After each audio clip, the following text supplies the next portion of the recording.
Iran के साथ cease fire के बाद अचानक गाजा में इजरायली हमले तेज हो गए हैं। खान यूनुस में इजरायल ने एक बड़े हमास कमांडर को निशाना बनाया है। वहीं इस हमले में 72 फिलिस्तीनी भी मारे गए हैं, जिससे इलाके में कोहराम मच गया है। नमस्कार, आदाब। न्यूज़ 18 के डिजिटल प्लेटफॉर्म पर आपका स्वागत है। मैं हूं प्रिया सिंह। 21 महीने से गाजा में हमास लड़ाकों और इजरायली सेना के बीच खूनी युद्ध चल रहा है। गाजा के स्वास्थ्य मंत्रालय यानी हेल्थ मिनिस्टर के मुताबिक अब तक गाजा में 56,412 लोग मारे जा चुके हैं। हम आपको दिखाने जा रहे हैं कि कैसे गाजा में सिर्फ 2 मिनट से कम वक्त में 72 फिलिस्तीनी इजरायली हमले में मारे गए हैं। हम आपको वो दर्दनाक खबर भी दिखाने जा रहे हैं जहां दावा किया जा रहा है कि इजराइल और अमेरिका की तरफ से जो आटा फिलिस्तीनियों को खाने के लिए भेजा जा रहा है उसमें नशीली गोलियां डाली गई हैं।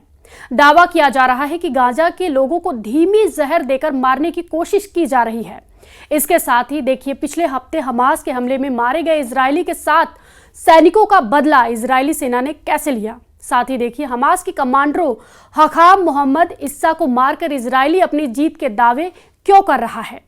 वहीं ईरान इजराइल का सीज फायर होने के बाद से गाजा पर इजरायली सेना ने पूरी ताकत से हमले शुरू कर दिए हैं।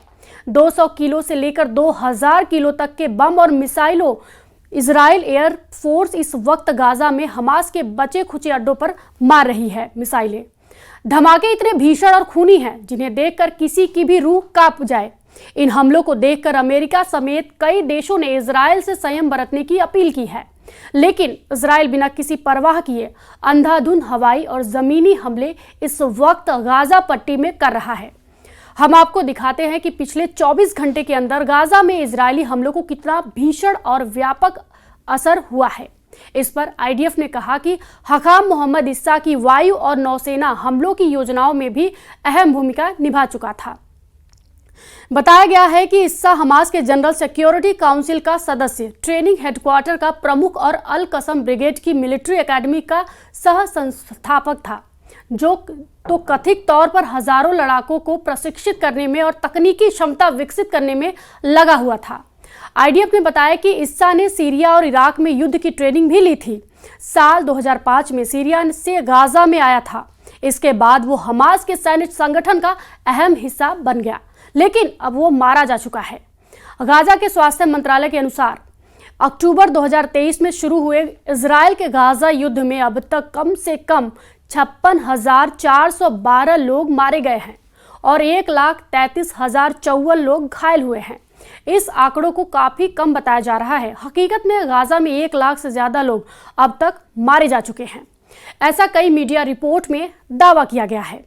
अब आप ये भी जान लीजिए गाजा में हुए ताजा हमले में क्या हुआ।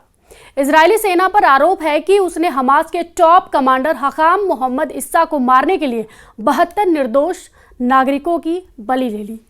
इजरायली सेना का दावा है कि टॉप कमांडर हखाम मोहम्मद इस्सा ने फिलिस्तीनियों के शिविर में बीचों बीच अपना अड्डा बना रखा था, जिसकी वजह से टॉप कमांडर हखाम मोहम्मद इस्सा के साथ आम फिलिस्तीनी मारे गए।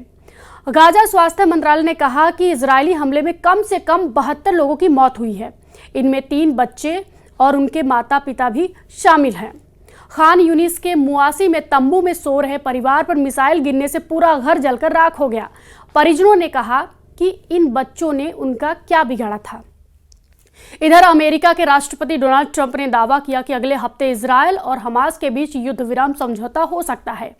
ट्रंप ने कहा कि हम गाजा की स्थिति पर काम कर रहे हैं, इसमें मदद करने की कोशिश की जा रही है। गाजा में भुखमरी फैल चुकी है।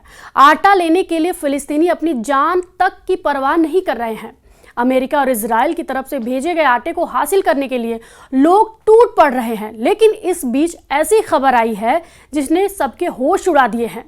क्या इजराइल गाजा में मौजूद फिलिस्तीनियों को धीमी जहर देकर मारने की कोशिश कर रहा है? आरोपों में कहा गया है कि ऐसे नशीली दवाइयां न केवल आटे में पाई गई हैं, बल्कि इस आटे में मिलाया भी गया है।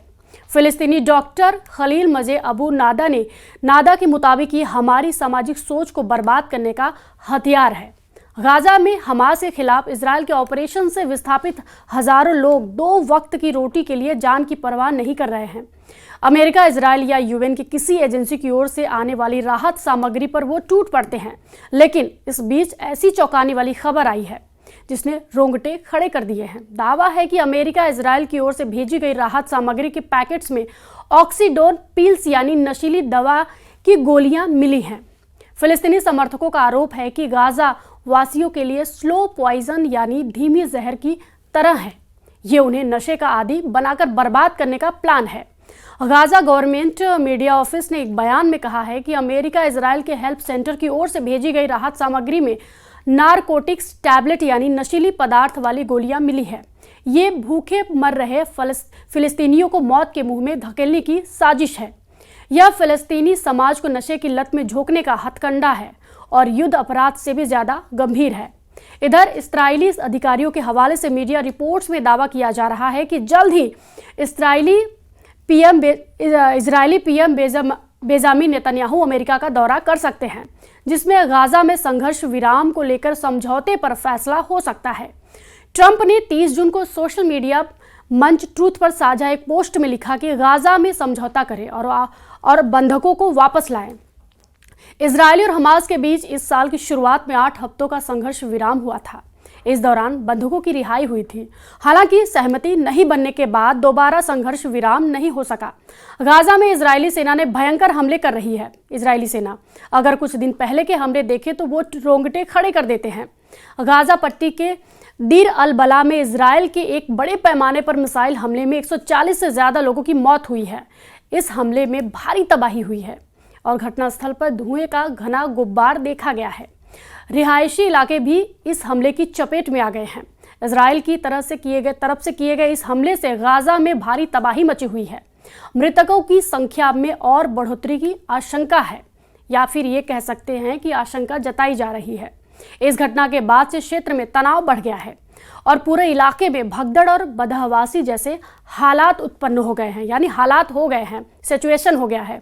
इजरायली सेना ने गाजा में गिदोन चैरिट्स अभियान शुरू किया, जिसका मकसद हमास को खत्म करना और बंधकों को रिहा कराना है। गाजा में 632 दिनों से चल रही जंग में इस वक्त इजराइल वायुसेना के जेट पूरी ताकत और रफ्तार से हमले कर रहे हैं। चाहे रात हो या फिर दिन, इजराइल हमलों में बेतहाशा बढ़ोतरी देखी गई है। जमीन पर इजराइल टैंक तेजी से गाजा के उन इलाकों पर कब्जा कर रहे हैं जो रणनीतिक तौर पर इजराइल के लिए बेहद जरूरी है। दावा किया जा रहा है कि इजराइल के सैकड़ों टैंक निर्णायक हमला करने के लिए गाजा के अंदर घुस चुके हैं। इजराइल सेना ने गाजा पर जोरदार हवाई और जमीनी हमले किए, जिसमें कई महत्वपूर्ण इलाकों पर कब्जा किया गया। सेना ने कहा कि यह अभियान इजरायली नागरिकों की सुरक्षा और युद्ध के सभी लक्ष्यों को पूरा करने के लिए जारी रहेगी।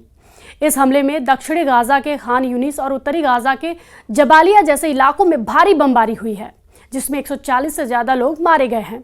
ये अभियान तब शुरू हुआ जब अमेरिकी राष्ट्रपति डोनाल्ड ट्रंप ने हाल ही में मिडल ईस्ट का दौरा पूरा किया था, लेकिन गाजा में युद्ध विराम को लेकर कोई समझौता नहीं हुआ। ट्रंप ने गाजा को फ्रीडम जोन बनाने का प्रस्ताव रखा था, लेकिन इजरायली प्रधानमंत्री बेंजामिन नेतन्याहू ने हमास को खत्म करने और गाजा के अधिकांश लोगों को दक्षिणी हिस्से में बसाने पर जोर दिया। नेतन्याहू ने कहा कि वे गाजा को हमास के नियंत्रण से मुक्त करके ही रहेंगे। अब पश्चिमी मीडिया ने ट्रंप सरकार के सूत्रों के हवाले से ऐसा दावा किया है जिसने गाजा पट्टी में मौजूद 23 लाख फिलिस्तीनियों में से 10 लाख फिलिस्तीनियों को खौफ में डाल दिया है। इधर ऑक्सफैम के इजराइल और फिलिस्तीनी क्षेत्रों की पॉलिसी लीड बुशरा खालिदी ने कहा, यह गाजा में इजराइल के युद्ध का सबसे घातक और विनाशकारी दौर है, लेकिन दुनिया ने इससे मुंह मोड़ लिया है। 21 महीनों की तबाही के बाद गाजा एक ऐसी जगह बन गया है जहां अंतर्राष्ट्रीय कानून निलंबित है और मानवता गायब है। अब ऐसे हालात में गाजा में इजरायली सेना आगे क्या करती है, इस पर पूरी दुनिया की निगाह टिकी हुई है। इस वीडियो पर आपकी क्या प्रतिक्रिया है, हमें कमेंट बॉक्स में ज़रूर बताएं और फॉलो कीजिए न्यूज़ 18।